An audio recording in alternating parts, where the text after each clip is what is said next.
going to be talking about how I bagged my radio job. Actually, I really thought hard about which word I should use, and bagged actually gave me the feeling that it would literally grasp your attention. So I hope that you're here because I bagged that radio job. But otherwise, I'm sorry for the angle, but it really gets hard for me to shoot when I'm in studio.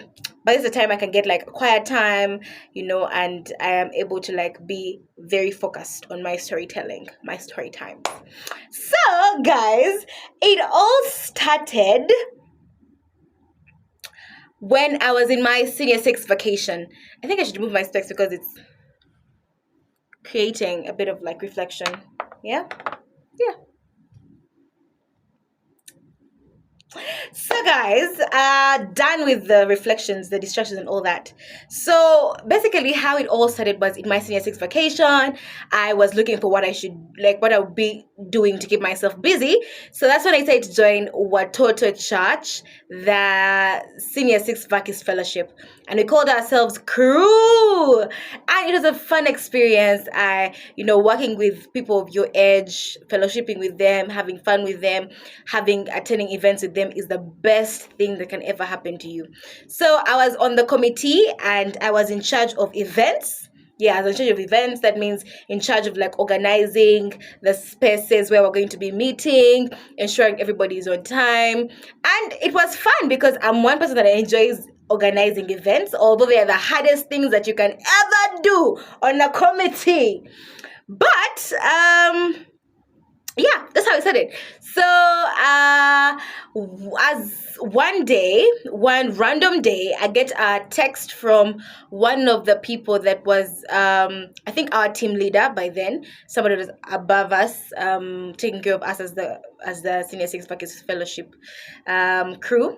So he's called Othiena Bonnie. Hi Bonnie, how are you?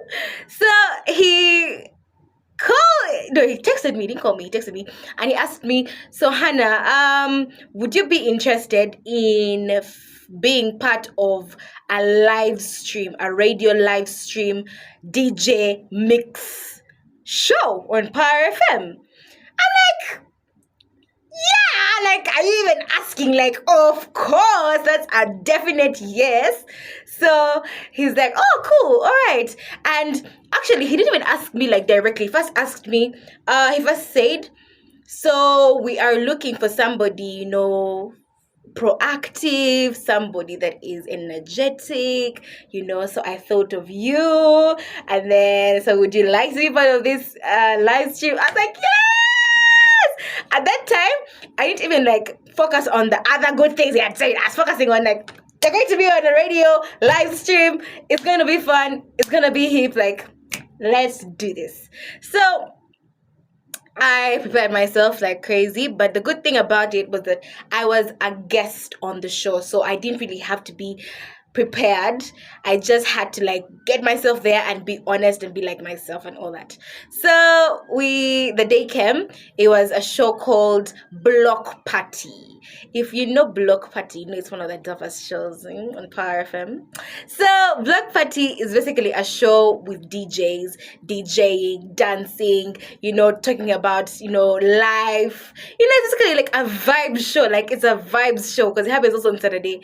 So I was like, cool, let's go and have fun. I remember that time I was the only lady in studio, and it's a late show, like 9 p.m. till is it 9 p.m. till midnight or 1? I think midnight. 9 p.m. till midnight.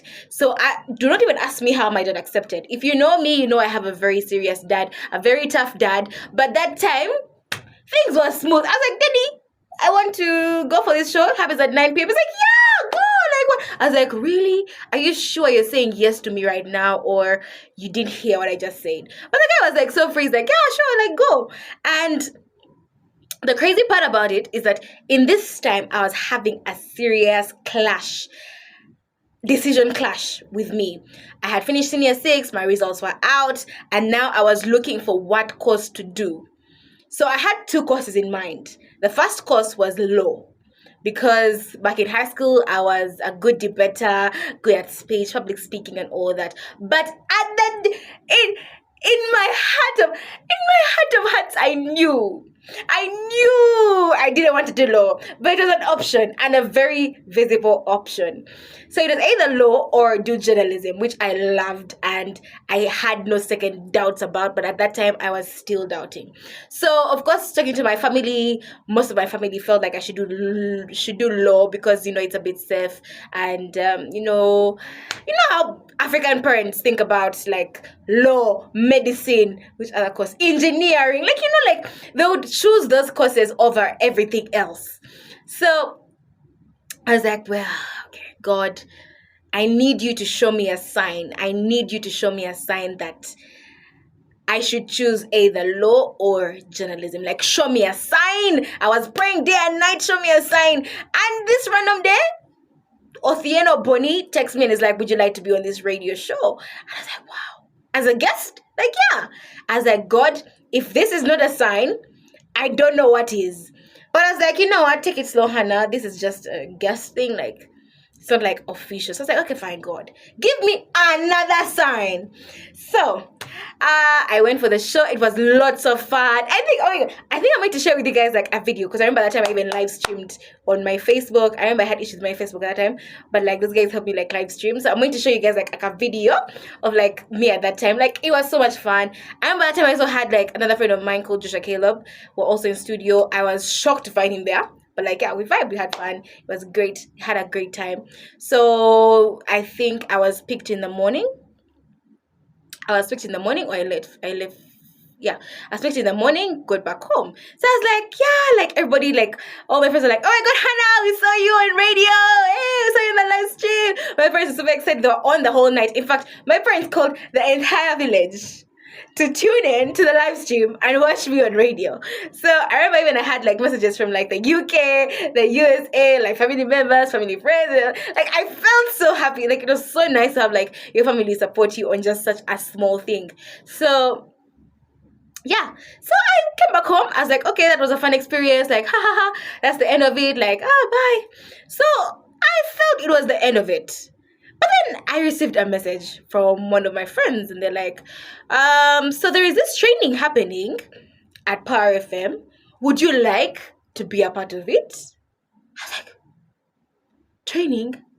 Yeah, training. Are you sure? I'm invited like for the training. They're like, yes, Anna, like you're invited for the training. Like, just come and be part of it. Guys, I was like, so God, this is your second sign. This is the second sign. Okay, I got it. I'm going to take journalism. Full stop. No questions. No confusion. Like that was definitely the sign for me to go and do journalism. So I was like, wow. So I went into the training sessions. It was so intense. First of all, as much as you may be a good public speaker, a good communicator, radio is a bit different and you can never tell until you have gone through training. Like even the way you say the words, the authenticity of you, of yourself on the shows, how you prepare for your shows, all these different things make up being a radio presenter. It's not just how good you are at speaking or how fun you are, but it's so much more. And I had no idea till I went for this training. It was a training of, I think, 6 months in total, like 6 months in total. But like I think I had like other breaks, but like 6 months in total. It was a lovely experience. I remember that's when I met one of my now friends, Maggie Faith Mubezi, and she's also my co-host. I also met her through that training. I met so many amazing people. Like it was really a good time for me. And what it taught me were 3 things. Number 1, being proactive will always make you stand out. If I wasn't the girl who was always available for the meetings 24/7 for this fellowship, I don't think I'd be chosen. If I wasn't the girl that always went above and beyond to make people feel comfortable at the fellowship, I wouldn't have gotten this. If I wasn't the girl that always volunteered to MC, to make up, to lead the games, or to say hi to people, greet people, connect with people, I wouldn't have been chosen for such an opportunity that led me to another opportunity. So being proactive will always make you stand out. Number 2, show up. Show up. What do I mean? if you get whatever opportunity, however small or big, always show up prepared. When I came for that live stream, guys, I even went and plaited my hair. I even I bought perfume for the first time. Sprayed it. I dressed to really be on a live stream. Like, I showed up. Even my energy at that time was like 100%. I was having the time of my life. But the whole point is showing up. Dress up. Feel good. Look good. Even when you're doing what you're supposed to do it to the maximum. Show up.